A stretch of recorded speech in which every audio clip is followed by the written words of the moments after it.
Quickly बता दें, कर्जा ज्यादा किसने लिया है? ये अल्लाह का वास्ता है, अल्लाह को हाजिर नाज़िर जान के बता दें। वो इसलिए कि ये अजीब गरीब बहस है। खान साहब में बार बार बताते रहे 5 सालों में कि देखो क्या है, पाकिस्तान से लेकर 2008 तक इतना कर्जा हुआ। इन दो गवर्नमेंट्स ने, नून और पीपल्स पार्टी ने इतना ले लिया जितना कायम पाकिस्तान से 2008 तक नहीं हुआ था।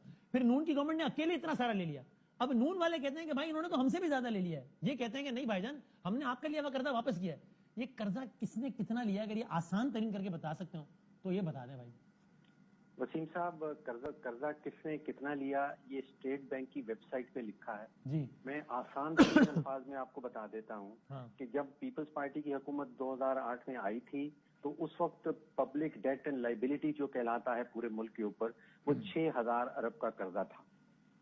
5 साल पीपल्स पार्टी के जब गुजर गए हाँ। तो वो 6,000 से 16,000 अरब का कर्जा पहुंच गया। ठीक है। यानी कि औसतन 5 अरब रुपया इजाफी रोजाना का लिया जा रहा था पीपल्स पार्टी के दौरान।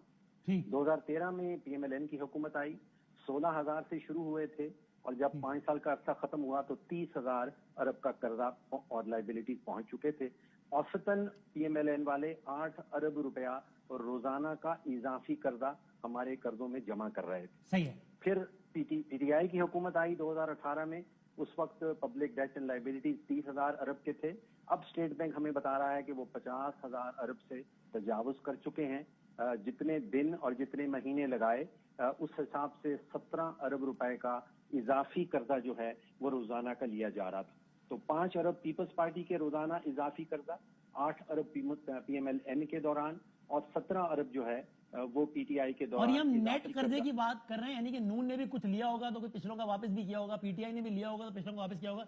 ये मतलब मैंने 100 रुपए आपसे लिए और 50 रुपए मिफ्ता साहब को वापस कर दिए, तो आप ये तो नहीं कह रहे ना कि मैंने 100 रुपए लिया है, मैंने 50 रुपया लिया है ना। नेट कर्जा पूछ रहा हूँ जी।